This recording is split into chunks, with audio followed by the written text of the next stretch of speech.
지금까지 쭉 얘기를 해왔던 대로 윤석열 정부로서는 과거 문재인 정부의 안보 관련 수사는 수사대로 잘 해야 될 겁니다. 그럼에도 결국 우리의 민심을 좀 다독이기 위해선 물가를 잡고 서민 경제 안정시키는 게 무엇보다 중요할 텐데요. 일단 어제 한국은행이 금리 인상을 하면서 우리 가계에는 적지 않은 비상이 걸렸습니다.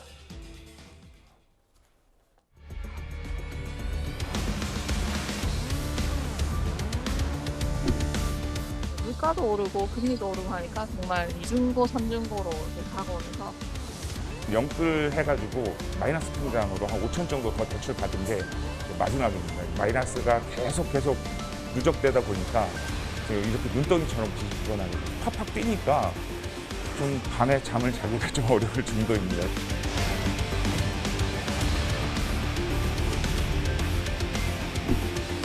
무거운 책임감을 느끼면서 내린 결정이라는 점을 먼저 말씀드립니다.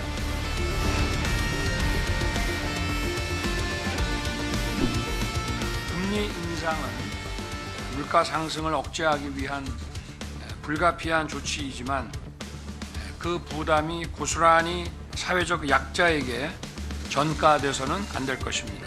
정부는 대책 마련에 적극 나설 것입니다. 서민 경제가 무너지면 국가 경제의 기본이 무너지는 것입니다.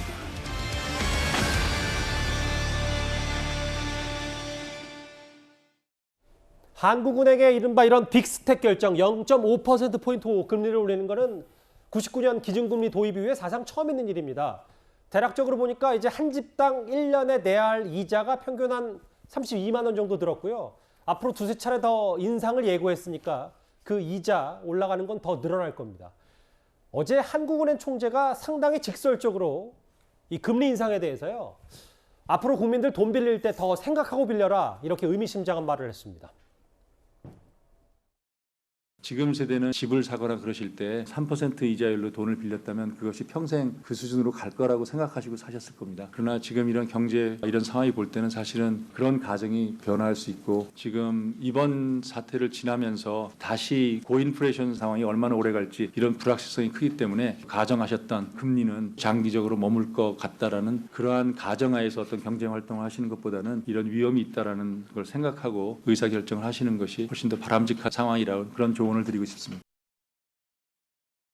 지금 전 세계적으로 물가가 안 잡히고 있고 미국도 금리를 막 올리기 때문에 우리도 금리 안 올릴 수는 없었겠죠.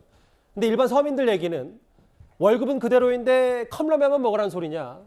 사실 영혼까지 끌어서 산 집이 당장 팔 수도 없고 뭐 일각에서는 월급 절반이 다 이자로 내야 된다는 얘기까지 있는데 지금 그만큼 이제 고물가에 고금리에 지금 이중거거든요. 뭐 불가피하다고 말할 수밖에 없겠습니다. 안타깝지만 6월에 그 전년 대비 6% 소비자 물가 오르지 않았습니까?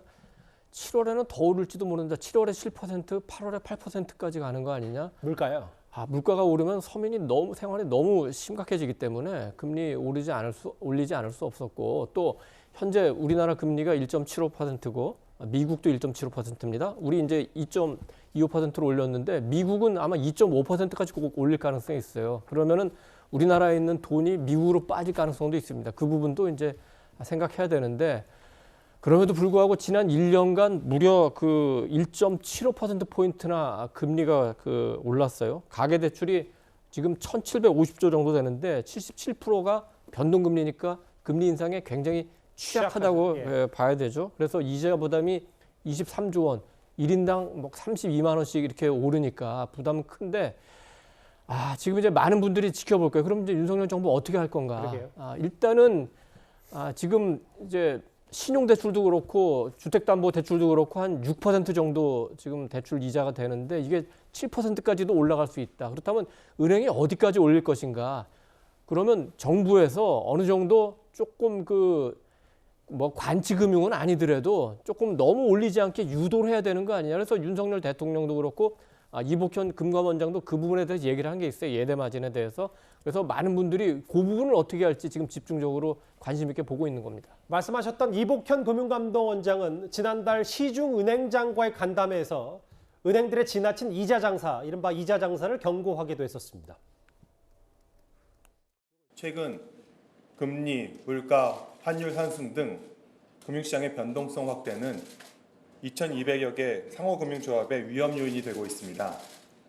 경제 상황의 어려움이 지속될 경우 농림어업인 및 소상공인의 금융 부담이 증가하여 조합의 건전성 악화 가능성이 높은 상황입니다. 그래서 저 말 이후로 실제로 몇몇 은행들이 서민들의 이자 감면 대책을 내놓고 있는데 피부로 와닿긴 쉽지 않고, 그렇다고 정부가 더더욱 더 세게 얘기할 수는 없고, 지금 큰 걱정이거든요. 서민 중호주머니 사정들이.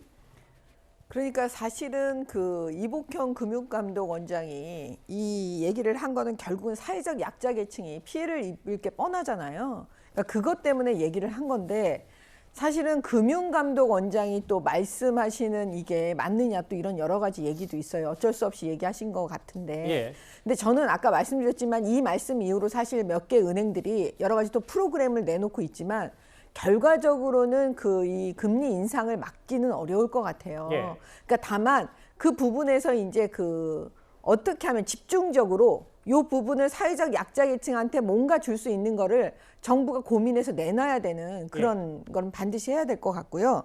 그다음에 결국은 국민들한테 아무튼 제대로 된 정보를 다 드려야 될 것 같아요. 솔직하게. 아니 조금 지금 혼나더라도 제가 볼 때는. 왜냐하면 문재인 정권에서 솔직히 말씀드리면 세금 퍼주기 정책을 계속 해왔을 때 다 많은 분들이 걱정했습니다. 결국에는 나중에 금리 인상될 거 뻔한 건데 그건 어떻게 정부가 감당할 거냐. 그리고 정권이 교체가 됐잖아요. 그러니까 이 어려움은 한 번쯤은 겪어야 되는 거예요. 그래서 이때 그 사회적 약자에 대해서 우리 대통령께서 얘기하신 그 부분에 대해서 정책으로 집중적으로 이렇게 딱 정해갖고 저는 포인트 알겠습니다. 그거를 아는 프로그램을 만들어내야 되지 않을까 그렇게 보고 있습니다.